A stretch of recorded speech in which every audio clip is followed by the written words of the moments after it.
Hey, all you cool cats and kittens. It's Carole Baskin from Big Cat Rescue, and you are watching Popternative with PD Beats. Welcome to Popternative, where we dive into topical discussions from the worlds of pop culture, social media, and sports. Here is your host, Peter Remoliotis, aka PD Beats. Hello and welcome to Popternative's talk show and podcast where we have digital discussions from the worlds of TV, film, news, pop culture, everything really depending on the guest. We talk about it all. As always, I'm your host, Remoliotis. On social media, you know me as PD Beats. My guest is the CEO of Big Cat Rescue, Carole Baskin is with us. Carole, welcome to Popternative. Hey, all you cool cats and kittens. Thank you so much for doing this. We all know you're an advocate and a lover of the big cat. I want to know what was kind of your first moment where you fell in love and knew that you were kind of going to become a big cat activist. Was that at a young age when you first saw a big cat, a big tiger? No, actually, I thought that I was going to be a voice for domestic cats. The big cats just kind of fell into my lap. I had done bobcat rehab and released from the time that I was 17. And that led me to, by the time I was 31, rescuing 56 bobcats from a fur farm. And then people started calling and saying, would you take my lion? Would you take my tiger? And each time along the way, I thought, how hard could this be to fix? Was I wrong? 30 years later, I'm like, for crying out loud, aren't we about to finish this yet? So it's safe to say that, like, for a good amount of time now, big cats have been taking up a huge part of your life, so to speak. Yeah, it sure wasn't planned though. Yeah, absolutely. I mean, but like, did you kind of have an idea though that you would have been kind of led to doing something with animal rights and animal activism? Like maybe not with big cats, but did you know that it was going to be involved with animals at all, Carole? I did know that about domestic cats and kittens because when I was young, I learned that there were millions of domestic cats and kittens dying in shelters every year because people won't spay and neuter their pets. Yep. And again, I thought, how hard could that be to fix? And so that was what I thought my mission would be in life. And hopefully I can fix this big cat problem in time to get back to that. Absolutely. So we all know that Tiger King that got released on Netflix last year was just insane. It was crazy. People were like, wouldn't stop talking about it. It was nonstop phenomenon. I just kind of wanted to know for you, what was the mindset like finding out that there was going to be a show like this on Netflix? Like what's going through your mind when it's like 2 weeks out, Tiger King, you're in it, it's going to be on Netflix. What's that mindset like for you? We always worked with film crews. Anytime they wanted to come out to the sanctuary, we would do that for free. We did that for the Tiger King people. They said they were working on something called Stolen Wildlife that was going to be the blackfish for big cats that would expose all of the abuse so that people would never want to pay to pet a cub again. So we were all on board with that. During that same 5-year period, we were working on another film called Hidden Tiger, which is currently out. It talks about saving tigers in the wild. And another one called The Conservation Game that talks about how the big cats became such a huge problem in the United States as far as people having them in backyards and basements. And it all went back to people like Jack Hanna, bringing them on shows like Johnny Carson, and people seeing that and thinking, I want to be that cool guy. And that led to all of this breeding and discarding and suffering that the big cats are going through. Yeah. So we were working on all of those projects simultaneously.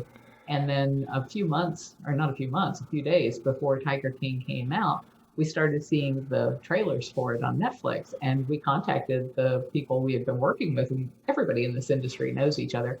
And so we were like, who's working on that about Joe Exotic of all people? What is that about? And then nobody wanted to talk to us about it. So we sat down like everybody else did and binge watched it. And we're just at the end of it, my husband and I sat there and said, well, that was a missed opportunity because it was just a freak show. It wasn't really about protecting tigers. Was there a little bit of like a takeaway silver lining that it did bring light to the fact that there is an issue with these big cats as well? Like I've seen you talk about that before. There is a little bit of a silver lining there, right?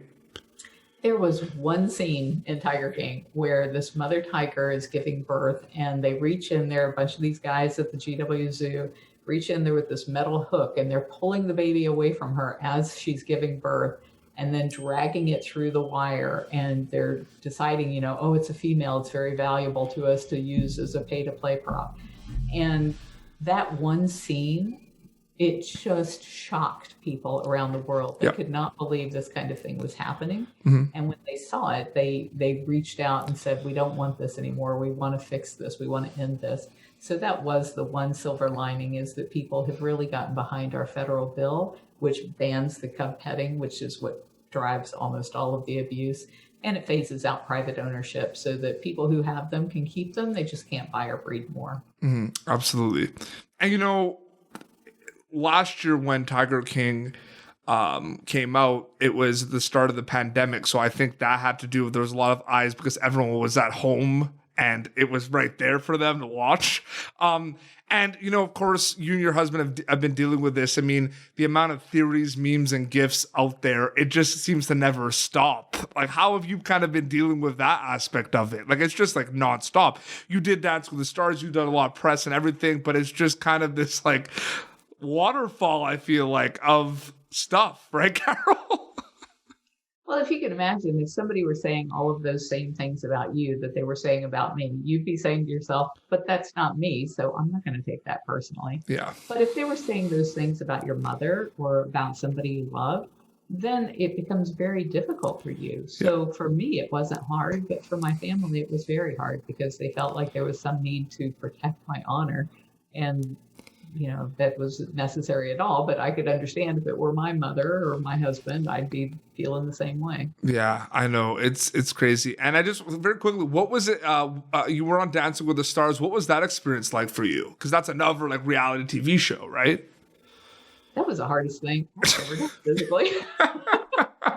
Or the hardest thing I've not done, because I clearly could not be taught how to dance. At the end of 3 episodes, they're like, "We don't care how many people she's bringing to this show. This is bad." Bad TV. Yeah. Did you, so obviously, the show drops, there's going to be opportunities coming your way. There's going to be a lot of opportunities for Big Cat Rescue and exposure and opportunities for you to get your messages out. Was Dancing with the Stars basically kind of one of these kind of opportunities that came your way, and you and your husband and your team kind of talked about it and you decided that it was the right thing? Because I could imagine there was a lot of offers and opportunities to do things post Tiger King. Yeah, what was different about Dancing with the Stars is, one, my husband and my daughter both wanted the world to see that I was not this monster that had been portrayed. And from my perspective, I wanted to get the message out there about these big cats and how if we don't stop the cub petting, we are going to lose the tiger in the wild in the next 5 years or so. Yep. And so I dealt with the people at Dancing with the Stars for weeks before I actually ended up in LA. Yep.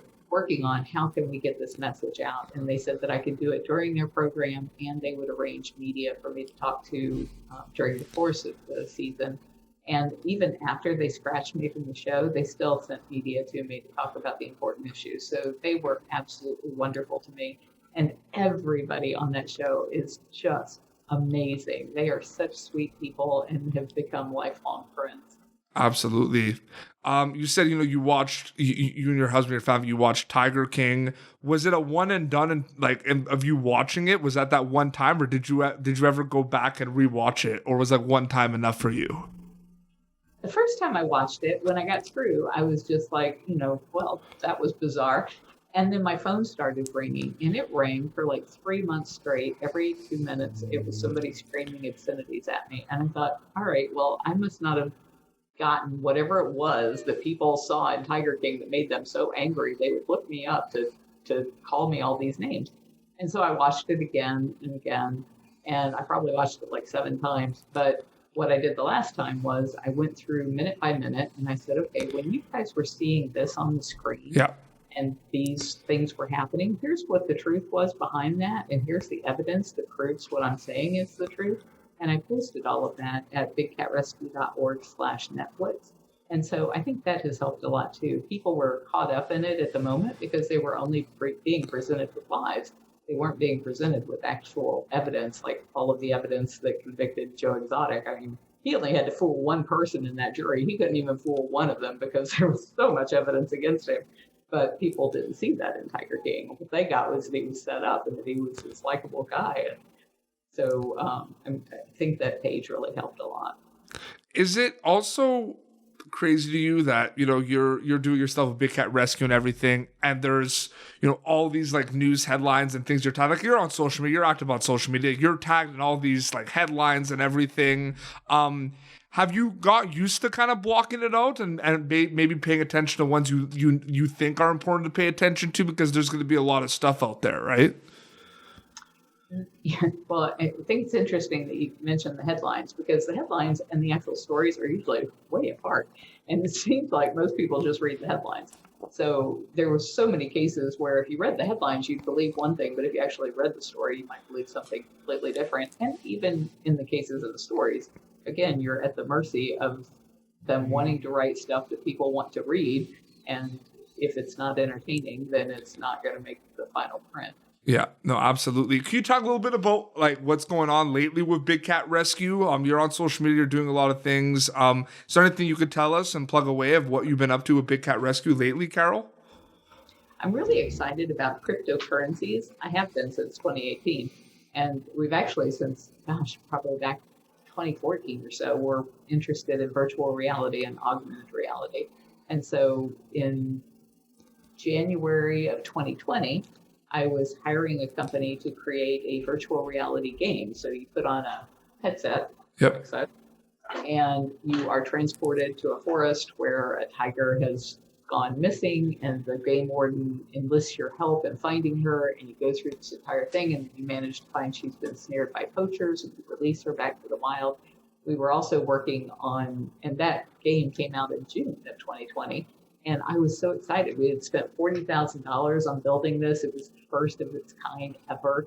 It was teaching people about conservation, protecting the tiger in a way that they've never had access to. And it it was what I thought was going to be the beginning of a lot more series where it'd be different kinds of cats in different environments. Yep. And then COVID hit. And all the media wanted to talk about was the dumpster fire that was Tiger King. Yeah. And so even when the media would mention this amazing new game that we had available for anybody who has a headset or people that go to these location-based experiences, these video arcade game rooms, it's there, it's in the school system, it's all over the place. The media would say it's a phone app. And it's like, no, it's not. It's not on your phone. It's an immersive thing where you're actually there with the tiger. And so it's been frustrating to have the press totally disregard the things that are so important. And the reason I think that that's so important is because that's how we will save the tiger. Yeah. I think zoos need to absolutely remake themselves and become location-based experiences where people can come in and use their equipment to see these cats in the wild doing what they do naturally through remote-controlled, motion-censored, internet streaming, 360 cameras, where you're living that cat's life right where they are and not intruding on the environment. And where all of the ad revenue and the subscription funds that come in for like a subscription fee go into those local economies to protect those animals in the wild where they live. And that saves the planet for all of us. And it gives us all access to these animals from anywhere that we live. And so I think it's going to be things like that that will actually save the planet. And those are the things I'm most excited about working on right now. Oh, absolutely. And yeah, I think you've probably talked about this many times. I don't think Tiger King is ever going away.